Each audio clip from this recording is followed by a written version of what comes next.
welcome to episode 9 of Up the Park, a football podcast. Hello Shaun, how are you this week? Not doing too bad, how are you, Brendan? Absolutely shite. Nah, I'm only joking. Nah, it was alright. Yeah, I mean, I think we've just, when we last had a couple of bad runs of games, we went in on the team, but you can't expect to win every game of the season. It obviously worked though, because we went out and scored 5 against Dundee. Yeah, exactly, so Robbie was obviously listening. But no, the game was one of the worst games of football I've ever watched. I don't think, if you looked back on it, I don't think there was much actual in-play football. There was the referee didn't stop with his whistle all game. He was in complete control of that game. There was no fluid football. There was loads of free kicks. There was about 20 corners or something, and there was loads of fouls and there was loads of niggling, and it was just a old-fashioned SPL game, and it didn't suit anything that we wanted to do. Nah, I think Motherwell came at us with the right mindset. I thought they were more hungry than us. I thought they moved the ball better than us. I thought they harassed us more.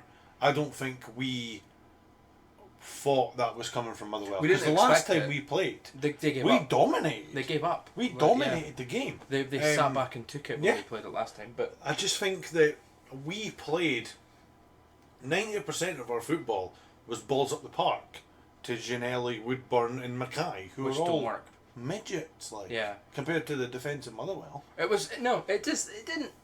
I can't even think, like, the game was so bad. It wasn't even like one team was really good and one team was really bad. I thought Motherwell were actually quite good. No, we to played be bad, fair, but that Motherwell team, we didn't exactly make it hard for them. So we made them look a lot better than they actually are. Because we've watched Motherwell this season, and they're not a great team to watch. They're a very scrappy team. That was the best they've played all season. That's their best game they've had the best season. that I've seen them play all season. I thought they knew exactly what to do against us. Our usual taking our time at the back didn't work because there was always 2 of them on the player with the ball. Yeah. They didn't let us have enough time to get the ball to Benny or get the ball to Devlin to actually push forward. We were outnumbered in midfield again. Yeah, there's a lot of calling for maybe putting in an extra midfielder to play the 5-3-2. Or play a different formation away. Or try, a different formation away. At home, it's easy to play a 5-3-2, 5-2-3. We have the ball. Because we have the ball and we're not expected to sit back and defend all the time. Yeah. Whereas you go away, the home team's always, more than likely, going to have the ball most of the time, except from if you play Rangers Celtic at home. Yeah. You know, you're most likely going to have the ball all the time. Or you're going to have more possession anyway. But I think the 5 at the back doesn't work because our whole setup and our whole way of playing is so... The tempo is so slow. We need until the ball. You get to the final third. Yeah. And you need the ball all the time. But what worries me is if you're playing 5 at the back and you're away from home and you're not got the ball as much as you're going to have it, you need to be at least defensively sound. We looked defensively really bad. The amount of times that Motherwell ran at us when they had the ball, and no one stepped out. Devlin and Benny were getting bypassed. They weren't even in the game for half of the time that Motherwell had it. And then when any player was running at our back 3, they all backed off. None of them pushed out to be a stopper and just put a tackle in or force the Motherwell player to make a pass. They just back. That's why they had so many shots from outside the box, because we just let them come. I mean, if it wasn't for Craig Gordon on Saturday, it'd have been 3 or 4-0 again. Yeah. Because the first goal, we'll talk about the goals, the first goal is so poor. The defence on that first goal is so poor. Like, not one of them does anything to the ball that rolls across the 6-yard box. They got a bit lucky with the deflection, but at the same time, one of your defenders should be switched on to say, if just be there to punt that out the stadium. Yeah. I mean, if John Souttar actually thinks he can leave Scottish football and move to a Championship or Premier League team and play like that, he'll not be in that team very long. Because it was.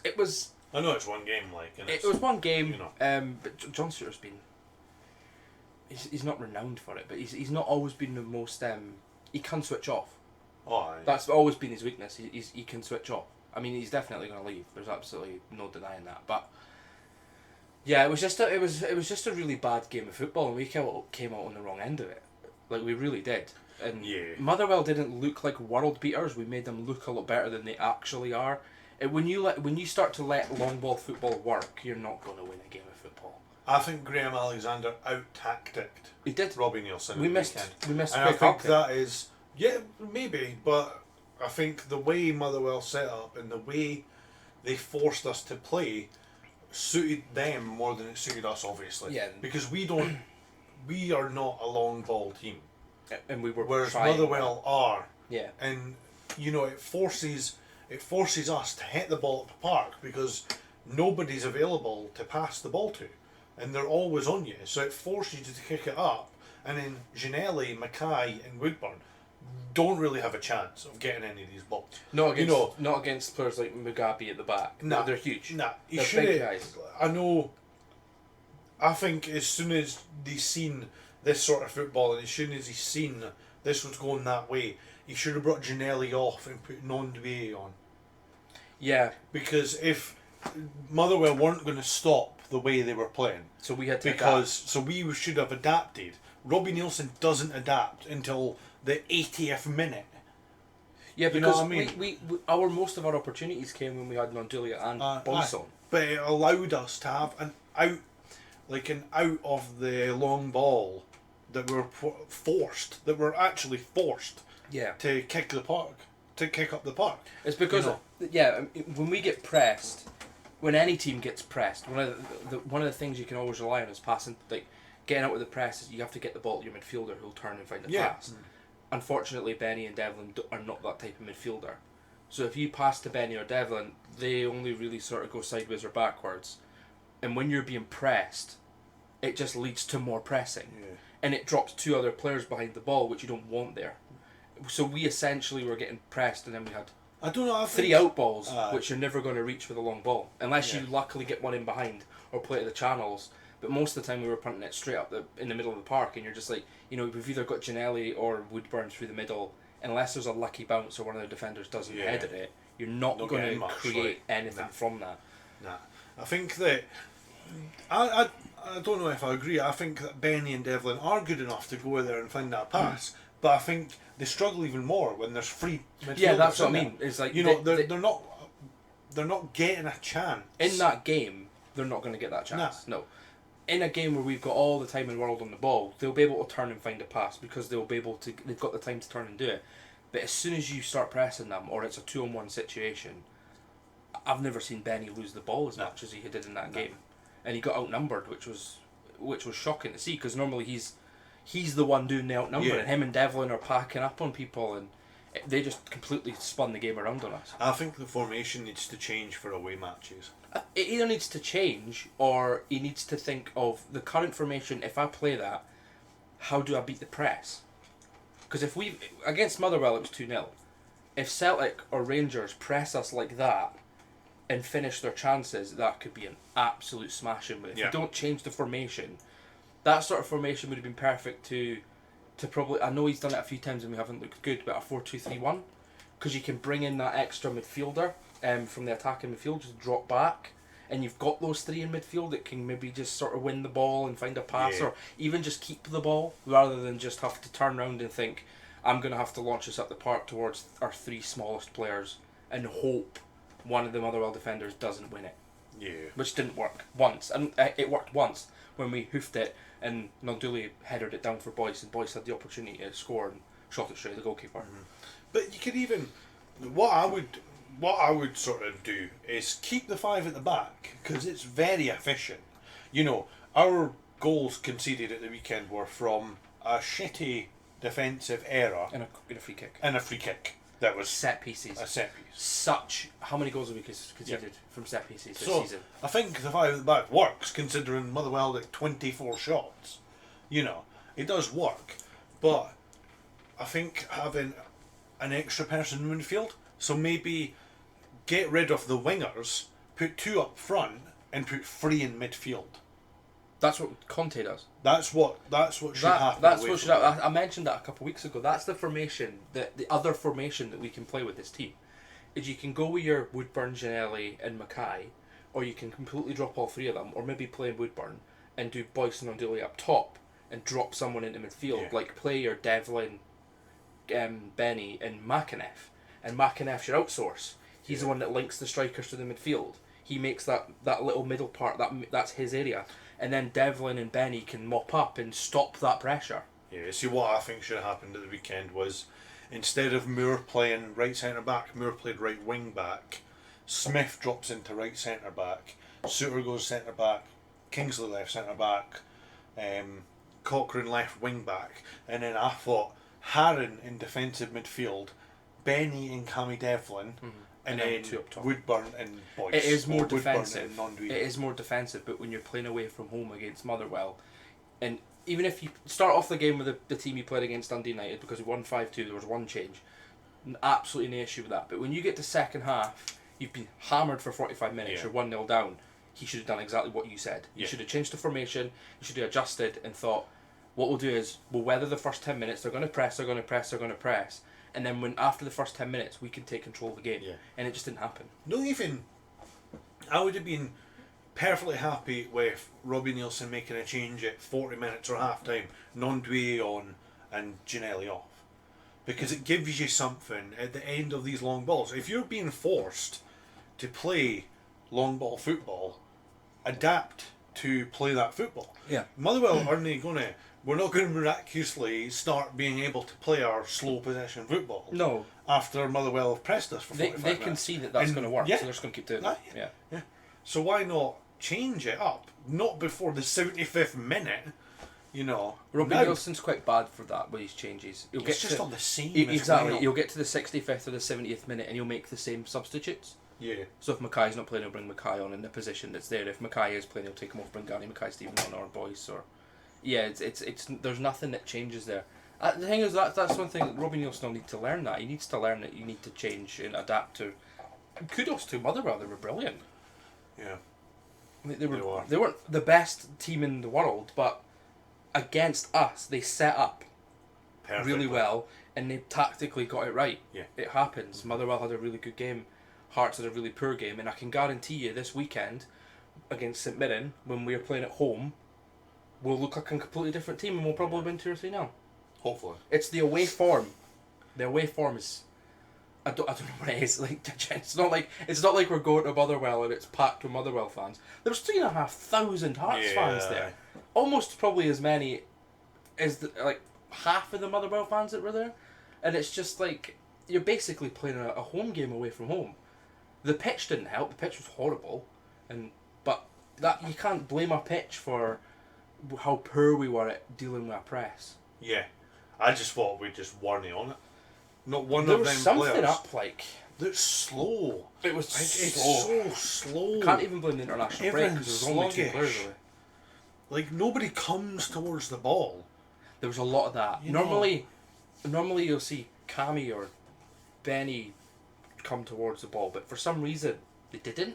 They were just outclassed in the middle of the it felt like every time a Hearts player had the ball, there was 2 Motherwell players like that on him, and then when he made the pass, there was one player already pressing the ball while another player was already pressing the player it was going to, and then as soon as they get the ball, you're like, right, what to do? Nothing. Panic. Pump. Yeah. Then you lose the ball. Yeah. I did get it. I did get his he's so consistent in staying the same all the time, Robbie Nielsen, unless players are out. So there's multiple things we could have done at the weekend, like the things that we've said, or not even making a change. You could have put 4 at the back, moved Smith into defensive midfield, and played that. And spin it when we're free. You know what I mean? And had more players in the middle of the park to outnumber them. We were never going to be able to do anything on Saturday when they had 3 midfielders.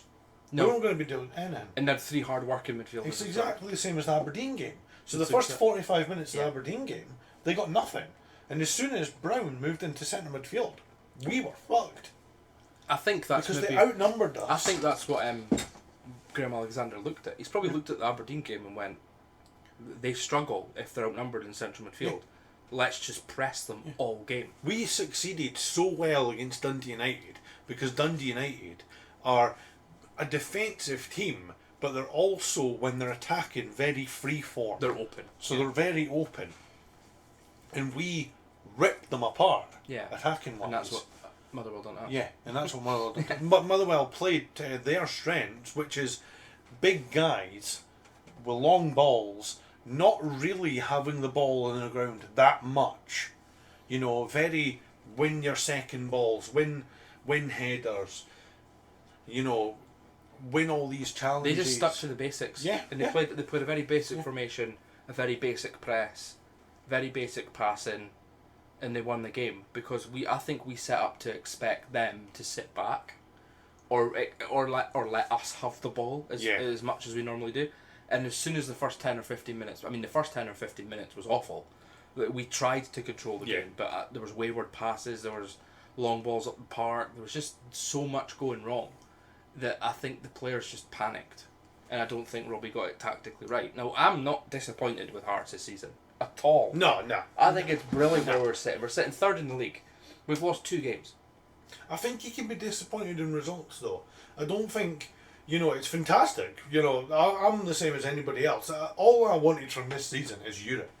Hearts needs to be a team that competes in Europe every single season. Yeah. I think we are the size of club and the stature of club that can easily be in the group stages of the Conference League every single season. Yeah. There's no reason why we shouldn't be there. We've got the squad for it. There's no reason. And I genuinely think playing the football we play, because 5 at the back and the football we play, very slow possession football, will actually probably help us out in Europe because European teams don't normally play that style of football. Well, depending on where we may get a Maltese team or some ridiculous country like that. We've no idea what their style of football would be. But if you get a German team or a Spanish team or an Italian team, you definitely know what football they're going to play. And none of them play slow-paced possession football anymore. Spain used to do it, but not so much anymore. No. It's always high tempo, which when we play at home, we can deal with for some reason. But as soon as we go away from home, if anybody's fast, pushes us, presses us, we seem to crumble. And it's strange. It's so strange, considering it was the exact same team that beat Dundee United 5-2. It's just a different way of. It's just the way that Graham Alexander set the team up. Yeah. Aye. So I think that Hearts are doing fantastic this season. I don't think that anybody can really bash Robbie Neilson. I know we've won 6 games and lost 2, but being third in the league after 12 or 13 games, is it? Yeah. No, 14 games. 14 games. After 14 games, it's fantastic. You can't not just really that. Beat it. Hearts fans seem to be forgetting that last season we were in the Championship. We've just been promoted. We signed a few players. We got rid of a few players. We're playing a brand new formation. We didn't play this formation last season. And then everybody's expecting them to win every single game and be top of the league. Having 6 draws away from home, adapting to a new formation, adapting to some new players, Robbie Neilson adapting as a manager back in the SPL, I'm not entirely bothered with draws. As long as they're not at home, they don't bother. I think Tynecastle should be a place where any team comes, we should be able to beat them. Yeah. But if we go away from, maybe not the lower teams at Ross County, that 2-2 was really disappointing, but that's because of their rock bottom of the table. Yeah. But if we welcome St Johnstone or St Mirren, or we go away to St Johnstone or St Mirren and come away with a draw, I'm not massively bothered with that.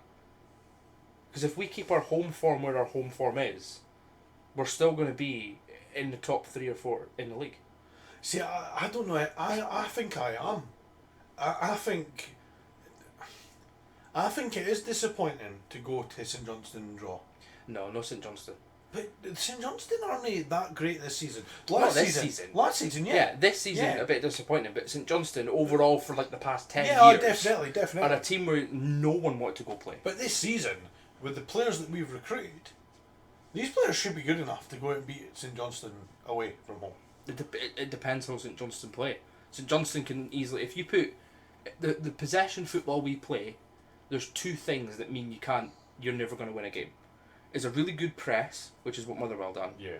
Or sit 10 men behind the ball. You're never going to break a team down if you play slow back build possession football from the defence to the front. You're never going to break a team down. That's why we draw away from home. Because we try that and it doesn't work. Yeah. Or we waste our opportunities. And that's exactly what happened against Ross County. Ross County, honestly, if you had a look at the Ross County game, it was 2-2. You can guarantee if you looked at the passing, most of our passing was along our back line. Yeah. And in a game where you should have been like, it's Ross County, they're rock bottom, let's go at them, let's absolutely destroy them. We just sat and played our possession football and they caught us out with a couple of I think that's the biggest disappointment this season for me. The Ross County draws the worst. That and Aberdeen. Dundee at home. The Aberdeen game. I hate losing to Aberdeen. That Dundee at home, the draw. Yeah, but we had... What doesn't bother me about is the Dundee game, we had opportunities to win it. The Aberdeen game, we had no opportunities. We were awful. To be fair, yeah. But the Dundee game, on any other day, was a 6-7-1 win. It was just unlucky. But when it came to the Aberdeen game, it was such a poor game. Mm-hmm. The St Johnstone game I wasn't really too bothered about when we drew with them. I was expecting to maybe draw with them away from home, so it didn't bother me. The Motherwell game this weekend was a bit disappointing, but you can't fault a team that's set up to beat you properly. Yeah. You know what I mean? Graham Alexander's got a lot of experience as a manager. He's done a lot in England, and he's came up here, struggled to start with, but if he can do that to Hearts, and he done it to Aberdeen as well. I mean, I know they only had 2 shots on target and scored 2 goals. But they still did it. If they do that in every game and they set up tactically to beat someone 1-0 or 2-0, and Graham Alexander can keep that up, Motherwell will be a really tough team to beat. Yeah. What we're forgetting as well is that Hearts had 30% of the game with 10 men. So Taylor Moore got sent off in the 66th minute. The first one is a yellow card. The first one is a booking. The second one just isn't a booking. The second one is not a booking. Yeah. If people are getting booked now for shoulder tackles, the game's gone. But that's another thing. The VAR might have came in on that because it was a red card. VAR might have came in and said, you know what, it was shoulder to shoulder. It's a free kick, but it's definitely not a booking. Yeah. But what I don't know is, was Taylor Moore quite bad for a lot of challenges? In the game? I don't think Taylor Moore. The first one is a bad challenge. That's definitely a yellow card. I think the referee was forced to make that decision because it didn't look like the Motherwell player. No, it didn't look like John Suter could get back to the Motherwell player. Yeah. You know, John Suter was pretty much parallel to where the Motherwell player was. You don't was. want John Suter running full out anyway. His ankle would probably rupture. So I think Taylor Moore made the referee make a big decision, and the decision went Motherwell's way. I don't think it was yellow card. The thing is, though, I think if it was anywhere else on the pitch, it would have been the red just card a foul. wasn't even the most disappointing part. The most disappointing part was conceding directly from that free kick. As soon as that went in, you just saw everybody's heads drop. It's just poor. They just switched off. It was really bad. It was set pieces. Yeah. Set pieces are a real problem. They just switch off. The first goal, they switched off. The second goal, they switched off. It's just defensive errors. You know, I was going to actually ask you this before. Would we have conceded these goals if Craig Halkett was playing? For the free kick, no, because Craig Halkett doesn't lose headers. But I don't think we would be in the situation. Because Taylor Moore wouldn't have been playing. No, Taylor Moore would have been out on the right if he was. And Smith was out there, so... no, because John Suter would have been in that position. And John Suter probably would have just... Where he had the ball as well, the defender needs to have a little bit of trust in his goalkeeper to think, all I need to do is put a little bit of pressure on the Motherwell player, and Craig Gordon's got this, because he's a top goalkeeper. I feel like Taylor Moore didn't give any respect to Craig Gordon by making the challenge. I just think he made a poor decision. I think the referee's decision is very poor anyway. Yeah, it was a really poor decision. It wasn't a yellow card, but Taylor Moore should never have made a challenge. No. All you need to do is stick with him. Just run alongside him. Just put him off a little bit. Don't trip him, don't push him. Because football nowadays, you need to go down to get things. So as soon as you put any touch on him, and he's the only man forward, the only thing that Motherwell player's going to do is go down. Yeah. But I think you're right. I genuinely think, this is me saying this, that game against Motherwell, we massively missed Craig Halkett. Yeah. Massively. Yeah. They're playing long ball football and they've got big players at the back. You need Craig Halkett. He doesn't lose headers. He wouldn't have been in the position, because he doesn't run, he doesn't make marauding runs forward. So if he was just standing at the back, he would never have been chasing that Motherwell player in the first place, because he'd already been there. Yeah. I think Craig Halkett was a big miss, and I think Craig Halkett makes our back three a solid back three. Yeah, because he plays in that central centre-back role. Where all you do is head the ball. Where all he does really is pass the ball out if we've got possession. But if we've not got possession, he headers it away or kicks it away. Yeah. He doesn't look for... He doesn't run forward, so he's always sitting in that position where if there's any through balls, he just cuts it out. Yeah. He's really good at making a last-ditch challenge. Craig Halkett was massively missed on the weekend. Yeah. I think he would have made a huge difference. It might have been a 0-0 draw, but at the same time, as a 0-0 draw is better than getting beat 2-0. Do you know who I think would have made a massive difference if he played the whole game? Who? Liam Boyce up front. No. I think he would have. No, because I honestly think he would have. I think it would have been the exact same. Because Liam Boyce isn't going to win you headers. And we weren't playing. I honestly think it would have been different. We weren't. Liam Boyce would have made a difference if we were struggling to link midfield to attack, which we weren't, because we weren't even getting the ball in that position. Because Liam Boyce will drop in, and then Devlin and Benny can be like, "Here's the ball at your feet." Yeah. We weren't even getting there. Yeah, they were too busy pressing us. Nonduli might have been better to start long ball football. You're right. He should have definitely came on at half time. He just got it tactically wrong. It happens. He did. It happens. You can say these ifs, buts. If we played this player, if we played that player, Craig Halkett would have definitely made a difference. Liam Boyce might have made a difference. Yeah. But there's no guarantee. Craig Halkett, 100% difference. Yeah, I'll agree with that. I hope he plays on the weekend, because I never Boyce thought I'd will be play. saying that about. Boyce will play, and I'm glad he's going to play, because I feel like at home when we play our possession football, we build it from the back. Boyce is going to be able to get goals in that team. But away from home, if we're going to have to play like that, you can't play. It doesn't matter who you play up front. We have to bridge that gap. Yeah, it's worrying. Yeah, they sit too far forward. When you've got three fast players, all they're going to do is they're going to sit on the shoulder of all the players that are there, so they can be like, I'm going to spring off this guy. But no one dropped in. Yeah. Boyce would drop in, but then you need to hope that Benny and Devlin aren't getting outnumbered in midfield. Yeah. Just out tactics. Yeah, it was definitely, it was. I think Robbie Nielsen will watch that game back and he'll be really disappointed with himself. Yeah. He will. But he'll get it right next. Huh? I have faith that he'll get it right. He's only lost 2 games in the SPL. Excellent. Yeah, it is good. It is good. Do you want to go into right or wrong? We're going to rate it wrong. Right or wrong? Right, Shaun, let's go into right or wrong. Oh, let's see how this will be difficult. This will be absolutely woeful. Who got man of the match? What, from Motherwell? Just overall, yeah. Tony Watt. I hate him so much. Right. He was actually really good. Yeah, he was actually really good. It was really annoying. He led the press. Right, so Gordon. Let's do him first. He was the top-rated Hearts player. I would say that's right. Yeah. Because he made some classic Craig Gordon saves. That save from who was the header from the back post? It looked like Jordan Roberts, but it wasn't Jordan Roberts. It wasn't Valvine. It was the other one.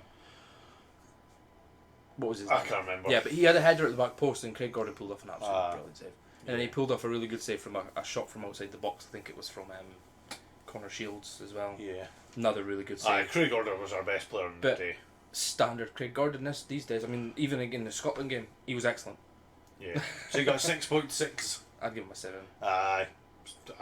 6.5, 7 for Because me. he still conceded 2 goals. Yeah. John Suter. John Suter's a tough one because he didn't do anything wrong. He should have probably been there for the first I think the first goal was all of their faults. That brings them down. That brings all of the defenders down. I would give Suter a 6.5. I think they've got it right. 6.53. 6.53, yeah. Yeah, because if you're under the press, you need your ball playing defenders, Suter and Kingsley, to find the passes out of the back, and none of them done it. Yeah. Yeah. So Moore, right centre back. Harsh what he's sending off. Moore got a 5.70. Very harsh with his sending off, but he also didn't have a great game. No. I don't know where his best position is. Right wing back. Yeah, because he can get forward, because he likes getting forward. I think Smith One of the reasons would be better there. One of the reasons he gave away got sent off is because he was too busy marauding forward. So, yeah, I'd say Moore at right wing back's probably the best choice. Smith's probably at that age now where he can sit at the back and he can do defensive. They gave him a 5.7. I'd probably agree. 5.5. I would probably give him sent off. Getting sent off's ridiculous. You know, it's Don't not have to good make enough. these challenges. It's not good enough. And then we've got Kingsley, who was alright. So the first goal came from Suter's side, and the second goal came from Moore's side. Kingsley's not going to win you headers at a free kick, so you can't blame him for that. I'd give Kingsley probably a 6 or a 6, probably a 6.5 or a 7. 6.5. I would give him the same as Suter. Yeah. You know, not one of them defenders stood out for me. No. Not one of them. Cochrane was alright, but you know, he's not a... We've said it in the past, Cochrane is not a defensive wing back. He's an attacking wing back. So you can't expect him to give you outstanding performances defending all for 90 minutes, you know? Yeah, which is weird to say because when we thought of playing Motherwell, we wouldn't think we'd be on the back foot for the whole game. Nah. So we've got Cochrane 6.20. I give him a 6.5. Yeah, 6.5. I think all the defenders are the same except from Moore, who is a 5.5 for me. Yeah. Smith 6.12 in the BBC. I don't really remember him doing anything. Nah, 6.5 for me again. Yeah. I don't think very subpar performance by all the defenders. It was yeah. Especially, you don't expect to concede shitty goals like the first goal when you've got 5 people at the back. It's not just that, you've got 5 people at the back and you've got Devlin, who's essentially a ball winner. And Benny, who's essentially a ball winner. Yeah. And none of them were there either. We've essentially got like 7 players that are defensive. We've got 7 well, Cochrane's not really. Well, so we've got 6 players. We've got Smith's a defensive winger. solidly defensive players who should really be dealing with a wayward ball. Yeah. Or even not even getting to it, but getting in the way. Yeah. None of them got in the way. None of them were even near getting in the way. Craig Gordon came the closest and he was chucking himself across the goal to try and get it. Devlin. I'd say Devlin and Benny for me both get a 6.5. I'd say the whole team gets a 6.5. It was such an average performance. Bar Moore, who was piss, with getting sent off. I mean, he could have got away with his second one by pushing the player over if he didn't make a stupid tackle to get booked in the first place. I don't think Devlin and Benny get a 6.5. They get a 6 for me. Lower? They didn't do anything. They couldn't. Aye. They were completely and utterly made inept in that game. 6. Yeah, I'd give them a 6. They didn't do anything. I'd love to see their passes and their running stats because they done fuck all. Like, well, they'll run a lot. Like they'll run a lot, didn't do but anything. we've said it before, and it was the same against. I think it was the Rangers game. You can run and run and run and run, but if you're not winning the ball, it's no absolutely point. ridiculous. No point. But So we're going to the front 3. So we've got Ginelli up top, 5.84 on the BBC. it's a tough one for Ginelli because his best performance up front came last week against Dundee United, the last game. And he pressed and pressed and pressed and pressed and ran and ran and ran. We didn't even have the option to do that this week because we didn't have the ball enough. I'm going to give him a 6.5 because I feel like he was trying. I'll give Ginelli a 6. But he wasn't. He didn't do anything. There's nothing he could do. Nah. Pointless having him on the pitch. If your defence and your midfielders are getting 6.5s and 7s, there's no chance in hell your strikers are getting any more than that. No. And then we've got Woodburn. You got a 6.18. So Woodburn was the worst rated out of the top 3. Mackay got a 6.23. See, I'd have gave Woodburn a 6.5 or 7 because he Woodburn actually done something. He had a shot. You know, I think we had 4 shots in total. I think he was like 3 of them. Yeah, and Boyce had 1. So, yeah, I think Woodburn was a lot better than Mackay. I just think Woodburn had anybody to help him. No, a 6.8. All 90 minutes. It was 6.8. Aye. Mackay, 6.5. Exactly the same as Ginelli. Exactly the same. No, I'd put Ginelli at 6. I'd say Ginelli and Mackay both 6. Aye. Woodburn was dropping deep and picking up balls. Woodburn was decent. Mackay and Ginelli were just... Woodburn wanted to push on and wanted to I'm just do like something. I've got the highlights running through my head and I'm not even seeing like Mackay or Ginelli with the ball. I'm seeing Mackay with the ball, but I'm not seeing Ginelli with the ball. I watched the full 90 minutes. Mackay wasn't progressive with the ball though. No, at least he had the ball. Yeah, but if you don't have the ball, you can make runs, you can distract defenders. If you've got the ball like Mackay had the ball and doing nothing with it, that's just as bad. Yeah. I give them both a 6.5. That's what I'd leave. Are we rating the subs, or is there even a I'd point? probably give Boyce a 6.5 or a 7 because Boyce had a few opportunities. Nondoulier had a couple of good headers, so maybe a 6.5. I mean, look at the attendance for the game. Yeah. 3,500 of this. Yeah, nearly half of them. Nearly half were Nearly Hearts half fans. That's a home game. Yeah. It was just poor. It was just very poor. You're allowed to have poor performances, and you have to give kudos to Motherwell because they took massive advantage of it. They did. Yeah, definitely. Definitely. Well, that was right or wrong. That was a very quick right or wrong. Shaun. Yeah, it was. Yeah. That's what because they were so poor. Yeah, they actually didn't have anything to talk about because not one of them actually done much. No, there was no one that even had an out. No. Like, you can sometimes have really bad games, and you've got one player who has an outstanding performance from the bad game. No, it was just a bad game. Yeah, it just it was. happens. It was like... It just happens. I mean, it happens to every team. It's going to happen to Rangers a lot more. I know. I was very poor by them yesterday. So here's a question for you. I was Me? thinking, I was thinking of this earlier today. Actually, wasn't it? It was last week, when Steven Gerrard left for Villa. Right. I've got a Celtic fan who's one of my friends, and he turned to me and he said, "Would you say this season, if Postecoglou wins the league, he's a better manager than Steven Gerrard?" No. Because his argument was Steven Gerrard has spent more money than a lot of Rangers managers, and he's won one trophy in 4 years, and he's had to rebuild a squad, which is fair enough. Rebuilding a squad is a time-consuming thing, and it does take money. Postecoglou's had to build a squad, and he has, because last season they were shockingly bad. He's having to build a new squad and get them to play his football, and within 6 months they're already right up Rangers' arse for winning the league, and they're in a cup final. But they've spent like 17 million. Rangers. Yeah, Rangers have spent 30 million over 4 seasons. Celtic have spent 15 million in one transfer Yeah, window. but if he's doing that in one transfer window and he doesn't spend any more, He's going to spend another I 10 don't million think in he January. will, because they need to sell players. No, but to be fair, they've actually not spent 17 million, because they sold Edouard for 20, so they've spent nothing. Definitely. But you could have, if things worked out the right way last season for Rangers, they could have sold Morelos for 25 But million. they didn't. Yeah, I know, but, these Who things... did Rangers sell to spend that money? No one. That's why they're 28 million. So that to me is what makes Celtic at the moment a better team.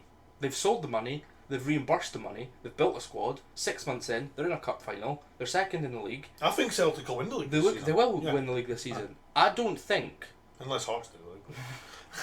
Boyce is just going to turn it on. This weekend he's going to score 7, and Jamie McGrath's going to sign in January. Oh yeah, that's it. I don't know where we're going to play him, but I just don't, and this is not biased because it's based on fact. I don't rate Steven Gerrard as a manager. I think he gets jobs based on his name. Yeah, I think he done all right with Rangers side to win the Premiership unbeaten. yeah. It's a very good achievement. The unbeaten thing is really good, but anybody who takes over Rangers or Celtic should be winning this league. Yeah, they should. They should, definitely should. Yeah. It took him 4 years. Yeah, but it took him 4 years with a Celtic side that had Edouard. They had Morelos. very good players. Yeah, I You know, can but match the Morelos- players up. You can Morelos match- isn't better than Edouard. You can match the players up. The only thing that let Celtic down, for Rangers winning that league, the only thing that let them win that league, they could have went unbeaten all season, but if Celtic played better, Celtic probably would have won that league. Neil Lennon was the issue. Yeah. If you put a good manager in that Celtic team, when Steven Gerrard was manager and won that league, Celtic could have won that league off him and he'd have won nothing. Yeah. I feel like he got lucky. He gets the jobs based on his name. Villa's too big for him. I don't think Villa is too big for him. Villa's too big. I think Villa is... He can't buy the Premier League. No, I think it's a stepping stone for him. I think he wants the Liverpool job after He the does club. want the Liverpool. He definitely wants the Liverpool job. But if they go from Jurgen Klopp to Steven Gerrard, Depends what Steven Gerrard that does. team's good. If he keeps Aston Villa up and makes them a top 12 side in the Premier League, that's pretty good achievement. No. For the money Villa have got, they should be a top 6 team. Villa went out and No. spent. Villa spent like 80 million. Yeah, only because they sold Jack Grealish for 100 And million. no, but the players they've got, the structure behind them, they've got one of the richest owners in the Premier League. They should be a top 6 team. But they're not going to when you've got other teams competing. But they should be top 6. But who are you replacing? Leicester. Leicester? Arsenal. Huge. Leicester aren't a huge team. Leicester? No, huge. surprisingly, Leicester aren't a huge team. Leicester have got A lot of money. a lot of money. A lot of money. But Villa's owner is richer than Leicester's owner. I think and Leicester's more attractive club to sign for. I think you can attract a higher caliber player than Aston Villa. Aston Villa have won a European trophy. Leicester haven't. Aye, when? 8. Still won one. It doesn't I matter know. when you win it. You still No, win it. but the problem is that it does matter when you win it. No. Aberdeen won the fucking 2 Champions Leagues.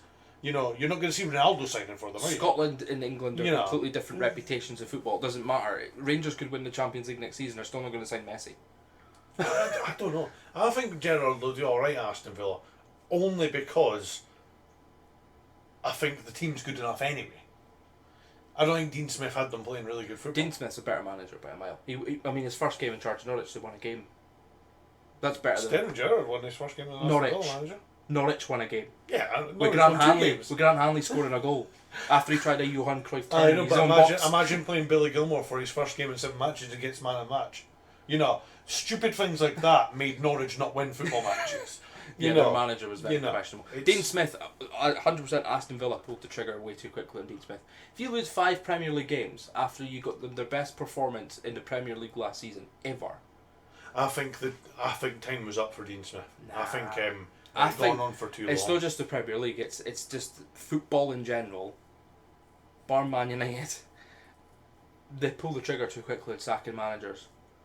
I mean, look at Man United, the situation they're in now. They've waited 3 extra games to give Ole Gunnar Solskjaer, and they've lost out on Conte. They just pulled the triggers too quickly, and I think that's what Aston Villa done. I don't want Steven Gerrard to succeed. I don't like him. He's a prick. I'm not gonna lie. I mean, look at him 2 weeks before he was leaving. Do I look happy? Do I look happy? I'm not going anywhere. Do you see Ryan Porteous? Say that, though. Did you see Ryan Porteous? Yeah. Do we look happy? We won't ask stupid questions, will we? It's Porteous just seems like an absolute prick, but that was funny. It was funny. I think he'll do all right down the south. He definitely gets the job based on his name. Yeah, he does. Yeah. You know. Do you know who I think another manager is that gets jobs based on his name when he's not actually that good of a manager? Steve Bruce. I can name you a million managers like Mick McCarthy, Roy Hodgins, all these managers that always come in and manage like mediocre teams. They manage them to mediocrity and then they get sacked after a win percentage of like 30%. Yeah. Mark Hughes, he had one good season with Man City. Yeah. They get all based on their name because they were good players, and he's another one. These players, I think football should be like FIFA 2015, where you had to start in the lower leagues and prove yourself. Jesus. Steven Gerrard in charge of Accrington and Stanley. See what you can do with them, mate. I don't know. I honestly think he made a mistake going into Aston Villa. I think he should have stayed at Rangers. No, you want to know what he's done? And Rangers fans will never admit this. He has fucked Rangers over badly. He's left them in 32 million quid worth of debt. He's had a very poor start to the season by Rangers terms. He knows that he's not going to win the league. He's took a payout and he's bucked off to Aston Villa. It's and then when Celtic win the league, Steven Gerrard could turn around and say, well, it wasn't my fault, I was the manager. And then they got Giovanni Van Bronckhorst. I think he's only ever had one good spell with the team. Because he was at some Chinese team. China? And his win percentage was 30-odd%. In China, when he was in charge of a Chinese team who were, billions in the bank, every single one of them. Yeah, I don't know. It's good for Hearts, I suppose, and might be able to catch up with Rangers. I don't know. If Rangers drop off, it's too much quality in their squad. It's not even quality. It's if they come to the January transfer window, they could. If they honestly wanted, they could just turn around and say, "Here's a couple million for John Suter." He'll probably go. Yeah, that's the sad thing about it. He'll never do that. That'll never happen. I think he would. No, I don't think Rangers want him. I don't think Rangers want him. Nah, he's going down south anyway. But I think if they did, he would go. He'd have to. There's no chance in hell. Even if Robbie Nielsen turned around and said, "I'm no selling him to Rangers," Anne Budge and the board would step in and say, "We can't turn down that money." It's just, especially if he's leaving for free next It's summer. the reality of Scottish football that if Rangers and Celtic come calling, you're going to leave. I just think it's the reality of football, just in general, because Hearts need money. Well, need money like £1 million to survive through a season. You know, so if John Suter can be sold for £1 million in January, they're taking it every single day. Yeah, it gets you a new pitch. Yeah, It buys you a new pitch. It gets you a couple of players if you need them. In the long run, it gets you a new stand like it did for us. We need to be in Europe every season. We need to have that money coming in every It's single not just that. season. The Europa Conference League, if you win that, I'm sure you get into the Europa League proper the season after. Oh, we're not going to win. No, but not just that. But you can attract players by saying we're in Europe. It's not even that though. So just by qualifying for the Conference League, you get 3.5 million. Yeah, that's us. Just for qualifying. That's us. So every win you get in the Conference League group stages, you get 500 grand. Every draw you get 250 grand. So the money, just getting, it's an extra 3 million. It's every insane single money season for if you a get team. to the Conference League. It's insane money That's for the a team Conference like League. Hibs and Hearts and Aberdeen. You know, our budget a whole season is 8 million. And that's wages. You know, imagine the player that we could attract with the wages we could pay if we actually got into Europe every single season. You've got Barry Mackay and things playing for you. They've played with English football. Yeah. Woodburn going for Liverpool. You could definitely attract. They're already good players. If you can get better quality players than them, you're sorted for a season. Like The only way I can see us keeping players like John Souttar, Ben Woodburn, Alex Cochrane, Taylor Moore, these standout players that have been very good until Saturday for Taylor Moore, but very good all season. You know, Woodburn shows glimpses of quality, and he showed fantastic quality against Dundee United. Yeah. I think that when we get into Europe, that's the only way we can afford to buy these players. Mm-hmm. You know, we're not going to pay Ben Woodburn 10 grand a week right now. No. But if we get into Europe, we'll pay him 10 grand a week. You can afford to. Yeah. That's why. And it's not just that attracts so many players that are out of contract. You look at the players that sort of leave England, you've got they've not been great, but like MacArthur, who left Crystal Palace and went to Celtic. Yeah. If you're Hearts and you're sitting there in Europe, you could be like, you want to come play for us? Because you'll get more games for us. You'll probably play better for us. You can attract that free transfer that might be out of your reach at the moment. So that's the question with John Souttar. So is Stoke City a more attractive offer than finishing third or fourth every single season in the Scottish Premiership and playing in Europe?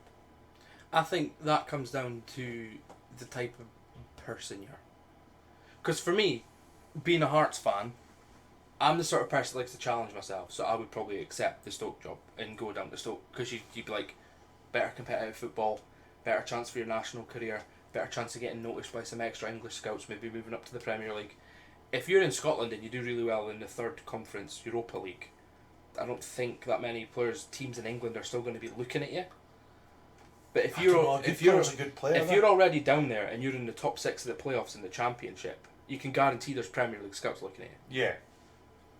I think it just depends where you want to go. I mean, I would love to be a Heart. Like, if you start off young and you get in your head, I want to be a Hearts legend, you could easily do it. Yeah. As long as they're maintaining that third or fourth place with that league. It's like every single season, I get to play for the club I love, I get to play in front of the fans. Some of the football in the SPLs, I can have shit games. Yeah. Like the Motherwell game, it was ridiculously awful to watch. But then you can think to yourself, that might have been ridiculously awful. But on Tuesday, we're in the Europa Conference League group stages. We're travelling off to play like Roma, who've fucked it and got in this league again. Or we could be going to London to play Tottenham.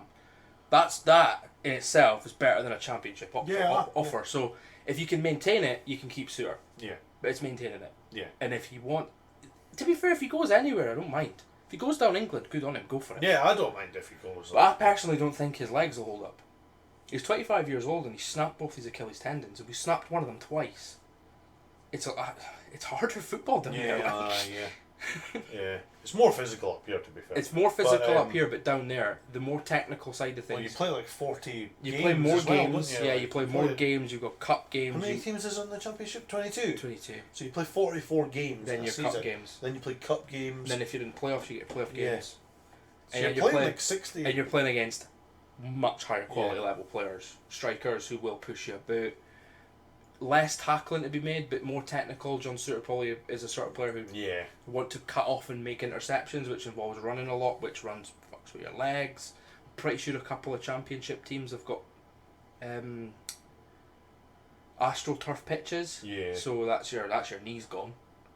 So it's I think for longevity, if he stayed in the SPL, he'd play longer.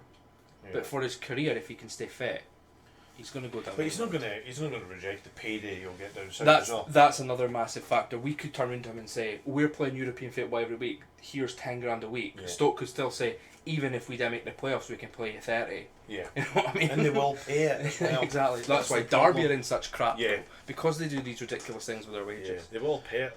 They will pay it. Right. Let's go on to this weekend's game against St Mirren. What do you think? You know what's good? I think we're going to win, and I think it's going to be another comfortable Dundee United-esque performance. Yeah. Because we're at home, we'll be able to play our football. St Mirren, unless St Mirren pick up from what Graham Alexander's just done, St Mirren don't play pressing football. So we should be able to beat them. What do you think? I'm going to go 2-0 Hearts.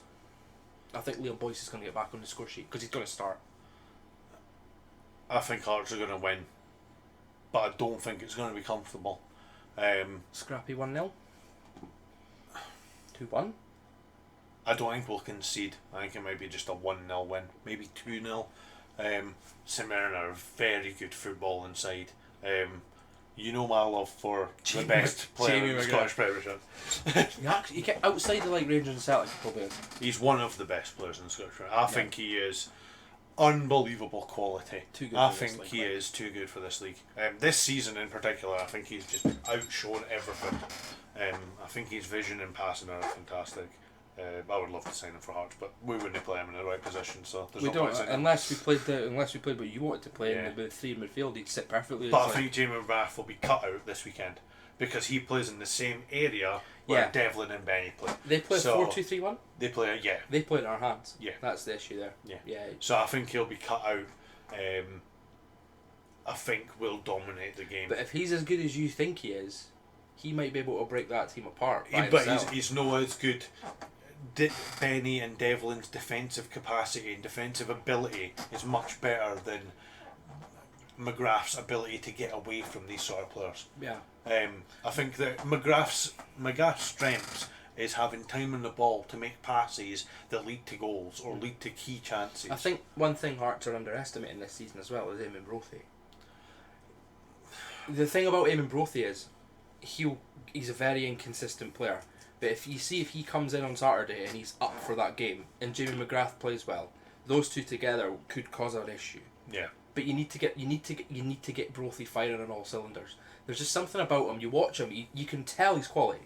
You can watch him and you're thinking he's great finishing, his movement's brilliant. Then you can watch him the week after and be like, he was shit. Yeah. It's he's very inconsistent. Weird. He's a very odd player. He's like Hearts in general, with our consistency away from home. He's just perfect for that. Yeah. I think we'll win. I don't think we'll draw. I do think we'll win. I definitely don't think we'll lose. I don't think it'll be a start of a turnaround now. I think we will win. I would love to see a dominant performance, but to be honest, I would just love to see a clean sheet. I would love to see a defensive performance where we're very good, very tight at the back, don't really let many chances free. We will. Because Halkett's going to be playing, because Moore's it. Yeah. So we're not going to concede. Because Halkett's probably... John Souttar's probably our best player. But defensively, Craig Halkett's our best player. Craig Halkett's a better defender than John Souttar. Oh, nah. He is. Oh, no. He is. Oh, no. He is. Oh, John Souttar's fucking quality. You can't... right. John Souttar on his day I love is John fucking Souttar. amazing. I love John Souttar. He's really good at predicting passing. He's really good at passing himself. He's really good at getting forward. He's shit in air. I think... I would sort of agree. Craig Halkett is better at doing kicking away and heading away. Yeah. But John Souttar's a better all-round defender. In the Scottish League, Halkett's a better player. Oh, no.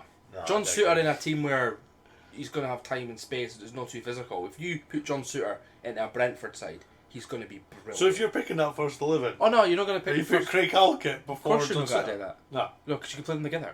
No, but who'd be the first name on the team sheet? First name, Craig Gordon. No, second name. John Souttar. John Souttar. You're always going to pick John Souttar because he adds something extra. But defensively, Craig Halkett's a better defender. But that's why Craig Halkett plays centre. Exactly, because he's in the just centre. an absolute raw. Yeah. I love him. Because he's a very old-fashioned centre-back. He's a no-nonsense centre-back that doesn't take shit, doesn't pass it, doesn't do things he does, fancy. He passes it to John Souttar. Yeah, no, but he doesn't do things fancy. He just fucking lumps it. I've broke that guy, I've won that header, gives it to John Souttar. You do something right. Yeah. He's a very offloader. They complement each other really well. Yeah. And then you get Kingsley, who's both of them in one, but just knows good. It'll be interesting for this weekend. It'll be interesting to see what happens. Well, he's going to play Smith, Souttar, Halkett, Kingsley, Cochrane. There's no one else to play. And then Benny Devlin, and then I think he'll play Boyce up top with Woodburn and Mackay on the That's wings. exactly what he's not going to play. To be fair, I don't know. He might stick with Ginnelly. I don't know if he's got what he's got to do there. Oh, he's going to play Boyce. He'll play Boyce up top, but I mean on the wings. Oh, he's going to play Mackay and Woodburn. Because I don't think Mackay deserves a start. Because we said the same thing about Ginnelly, and then we played Ginnelly and he bloody scored. Play so. Woodburn and Ginnelly then. Depends what's St Mirren like at the back.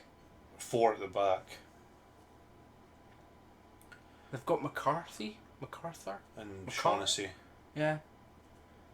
2 really tall guys. Aye, we'll play 3 at the top, and I think we'll play Mackay, Woodburn, Boyce.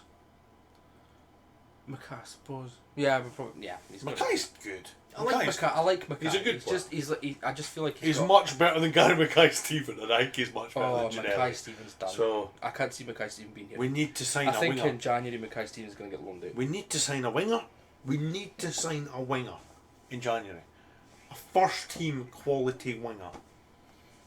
We need to offload as well. We need to offload Ginnelly. no, Ginnelly, sorry. We need to Mackay-Steven. offload Nondouille, Mackay-Steven, Halliday. Oh, he's never going to play again. That's it. I would offload Halliday's never going to wear a Hearts top again. No. Not after coming on and getting sent off against Aberdeen. That's him done. That's him ended his career at Hearts. Yeah. He'll never play again. Nondouille, I don't know. I don't know what it. I'd personally get rid of him. He might play this weekend against St Mirren. Exactly. So I'd personally get rid of him, but at the same time, when him and Boyce played up front in the last 10 minutes of the Motherwell game, they created opportunities. Yeah. So That's true. if you're going to get rid of Nondouille, you need to bring in a striker who's like Nondouille. Yeah. So is it just counterproductive to get rid of a player and sign a player who's the same? Although unless you can